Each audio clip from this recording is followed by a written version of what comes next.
All right, am I starting? Yes. Okay.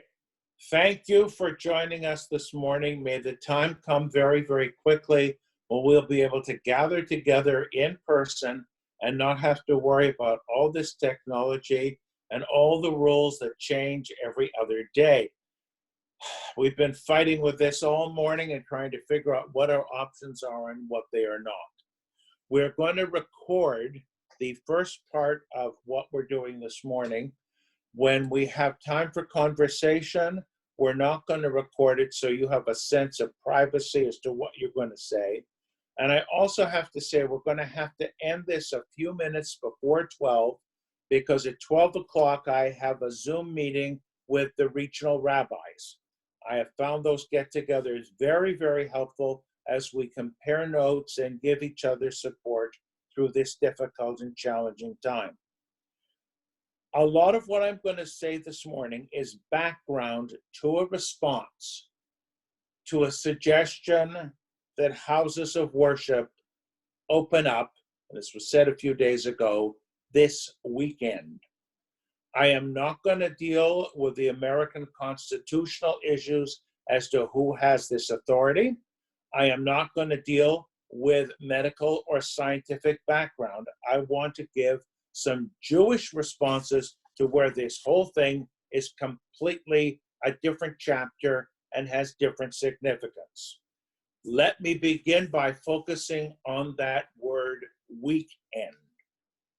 I have heard many, many times saying, you Jews have your service, singular, on Friday night, and we Christians have our service Sunday morning. Well, I'm not going to get into what Christians do, though I know people who go to Mass every day. Jews have services not just on Friday night. There's a Shabbat morning service, which historically was more important and longer and fuller than the Friday night service, a Shabbat afternoon service, which everybody forgets about, and services 3 times a day, every other day, not counting the extra services for festivals. So it's not just a matter of weekend. I feel I almost have to emphasize that. Now, prayer. Whatever we mean by prayer. When Jews pray, I need to focus on 2 ideas: synagogues and minions. Synagogues today are understood to be buildings, though they don't have to be. That area in front of the Western Wall in Jerusalem, outdoors, was declared a synagogue with all the rules applying. And we won't do this now, but if we get back into the origins of the synagogue, centuries and centuries ago, the focus was more on the gathering of the people than the building itself. I used to say, we change our focus. I used to say it was more important to gather together in prayer with a minyan anywhere. That was the most important thing. In a synagogue, all right, better, but you need to have that minyan. You need to have the quorum for formal worship.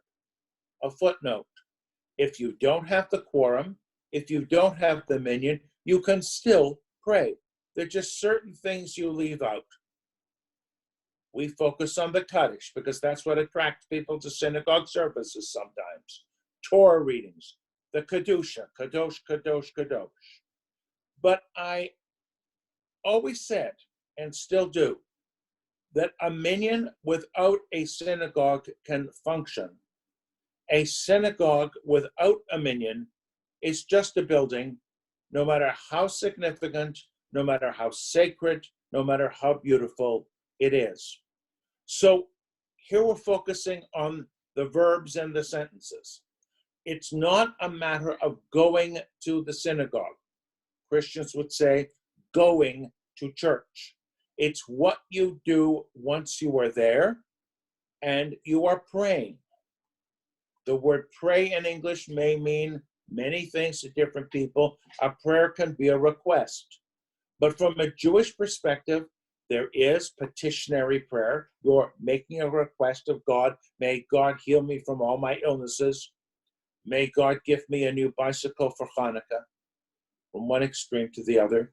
But there are also prayers of thanksgiving and prayers of praise.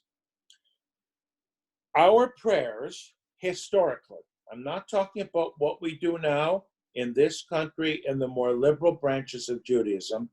Historically, there were obligatory prayers that you had to say. Prayer was obligatory, and what you prayed was obligatory. Now, whether every last Jew, educated or not, knew what to do is an entirely different story. Let's not idealize our ancestors. They aren't all great rabbinic scholars. We also have to be conscious of the fact that even though we're dealing with all kinds of modern technology where we can communicate using things that were beyond our imaginations not that many years ago, there was another revolution a few hundred years back, and that was the invention of printing. All of us can have in front of us, let's say, a prayer book. Relatively speaking, they're not that expensive. Before the invention of printing, you would have to hire a scribe to write one out for you. Not everyone had a prayer book. So I'm going to give you an example that some of you who are familiar with traditional services may respond to. Let's say you were living several hundred years back. We don't have printing yet, and you don't know what prayers to say. You may know the sequence, and maybe you'd fill in your own words. But for the most important core of every religious service, historically, the Amidah, the standing prayer, known also as the Tefillah, the prayer par excellence, or the Shmona Esrei, meaning 18. And during the week, how many blessings are there in the 18 blessings? 19. The name stuck, one was added. On Shabbat, it's 7. On festivals, it's 7. On Rosh Hashanah, it's 9. You don't have to pass this exam, I did. If you didn't know what to pray, you would try to say your prayers silently, and then when you were finished, there would be the repetition of the Amidah by the person leading the service, and after each paragraph, you would say Amen, making it your prayer. That is one of the reasons why so many traditional services are so long. So much had to be repeated because people didn't have the text in front of them. Then when the text was made available, for tradition's sake, we don't change anything, and the Reform movement came around and said, over the past 200 years, we're going to eliminate all those repetitions. That's why for the high holidays, we don't have to begin the service at 7 o'clock in the morning and end the morning service at 2 in the afternoon. We legitimately abbreviate. We do all kinds of other things too, but the most significant difference is things are shortened. Now, if I am praying because I have an obligation to do so. I would historically object to anyone telling me I cannot pray publicly with a Jewish congregation, but I may come to that conclusion on the basis of my scientific and medical knowledge, but I won't get into those details. However, we have focused too much on the synagogue building. Example, when synagogues were destroyed, last fall I did a course in the university on Kristallnacht. Synagogues throughout Germany were destroyed. Did Jews stop praying? No. Now, what if a Jew is all by himself or herself? Hiding, but maybe not hiding. Maybe the only Jew in the village. Maybe traveling from one place to the other. Do you say because there isn't a synagogue, I can't say my prayers? No. Now, if you want to say Kaddish, and there's that powerful need to say Kaddish for deceased relatives, You would either make it your business to be somewhere where there was a minyan, or if you couldn't do it, you couldn't do it. There is the bottom line with so much that you're supposed to do certain things. Sometimes you can't. It's impossible. You have been prevented from doing so. I'm going to give an example of something that may sound a little bit unusual. However, for a few years there, when I was in Cumberland, Maryland, I was the Jewish chaplain 2 mornings a week at a federal prison. This is the kind of prison where you have major big shots, former cabinet secretaries. These people were top-notch people, except they misbehaved.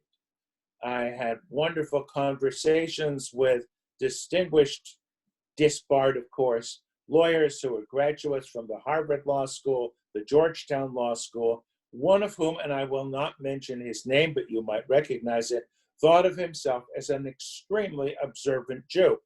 He left out the part about stealing and all of that. When his mother passed away, he needed to say Kaddish. What was he supposed to do? There wasn't a minyan available. There weren't enough Jewish guys to make the minyan, even when I came. So what happened? He consulted, somehow or another, he could communicate, with his Orthodox rabbi, who said to him, you can only do what you can do. It wasn't your choice.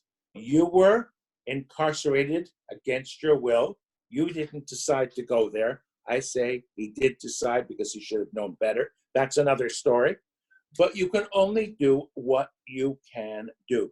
So I guess what I'm trying to say, reflecting not on the suggestion that we open up our places of worship this weekend, but in a more general sense, when we cannot meet together as a congregation, our obligation to pray is still there, even though there's certain things we need to leave out. The idea of the minyan, and I'm going to translate that. It means a number. It means a quorum. For many organizations, meetings require a quorum. We had, via Zoom, an annual meeting of this congregation. We needed to have a quorum. There is nothing unusual about that. Now, when you hear minyan, you hear the number 10.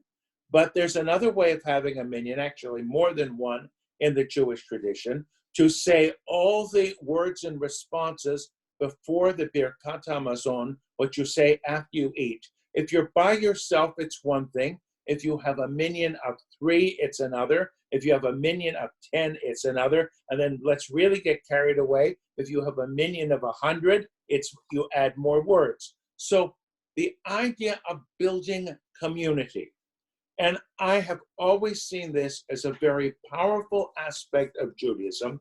Ideally, we pray in the plural.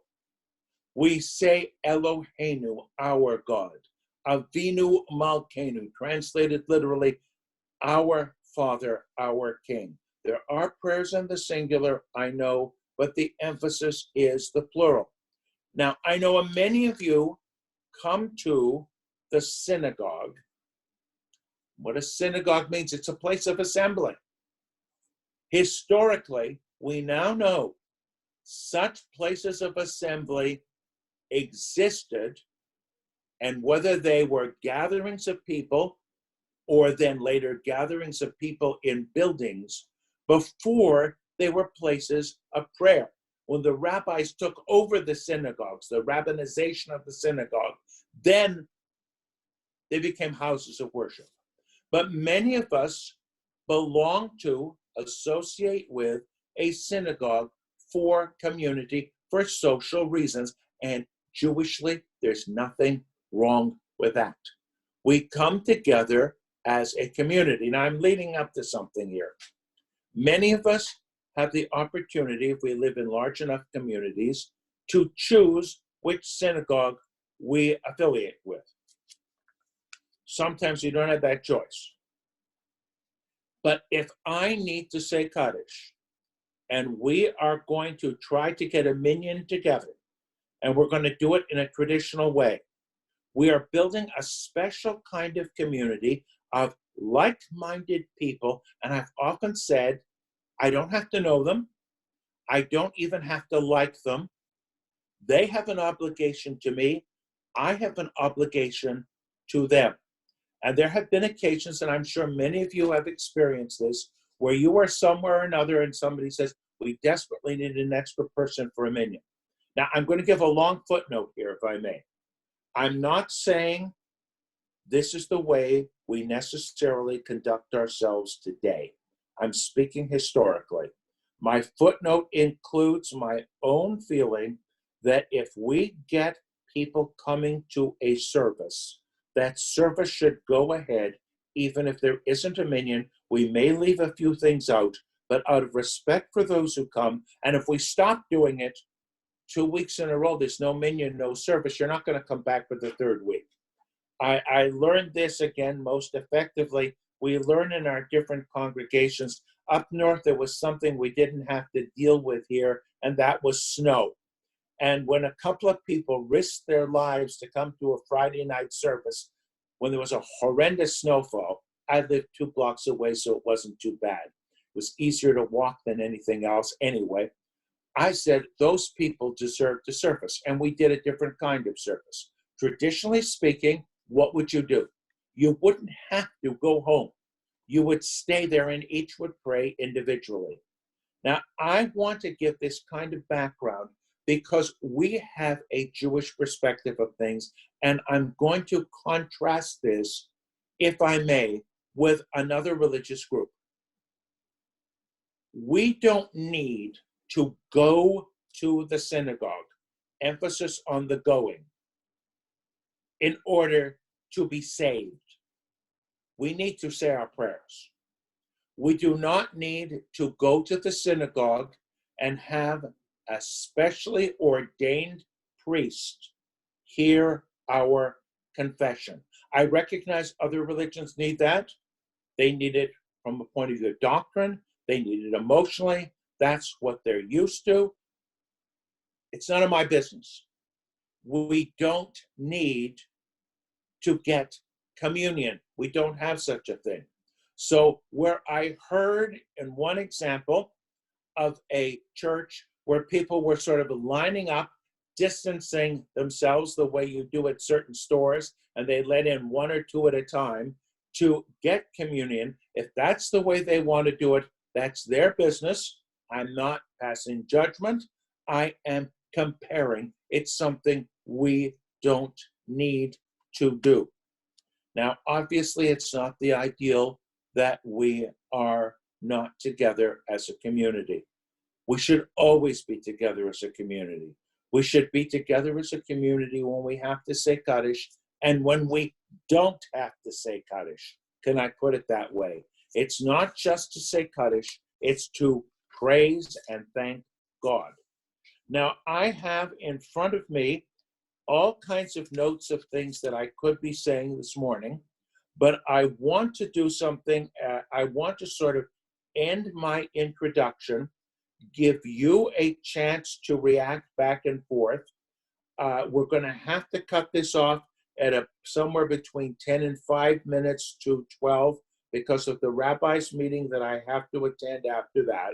And if the discussion seems energetic and productive enough, I'm willing to pick up and continue that discussion next Tuesday. I just want to say that all of us in multitudes of religious organizations respond theoretically and practically in different ways.